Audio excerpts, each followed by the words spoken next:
The chair of our judges, Dr. Dennis Bolson, presents Leanne with her prize. Hers is the 11th name on the trophy. And Mumf shows her accepting the plaudits after the debate in Salford.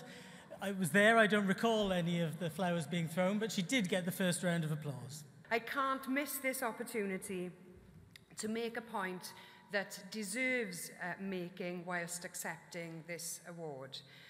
The current political context, globally and locally, is at a defining point.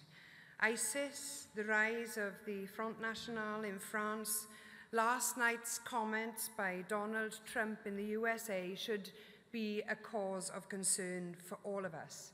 It means that minorities are at risk, and at times like this, disadvantaged groups can be further marginalised.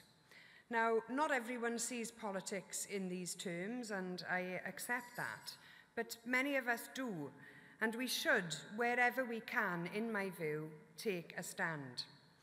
I had an opportunity during those TV debates to challenge discrimination, to challenge hate politics, if you like, which was targeted at people with HIV.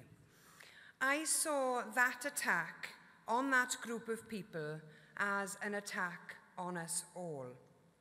So I call on all of those people who liked what I had to say in those debates to refuse to allow people to get away with racism or sexism or homophobia or any other form of hate-based politics.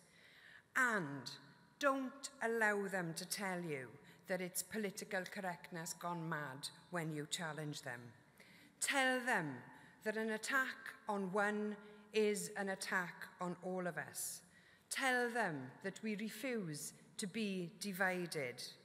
Tell them that we refuse to allow prejudice and intolerance to be a part of our way of life. Plaid Cymru's vision is for a Wales where we can all live together. Let's build that Wales with this small step, and by making sure that those with power who pick on those without are left feeling thoroughly ashamed of themselves. Diolch yn fawr.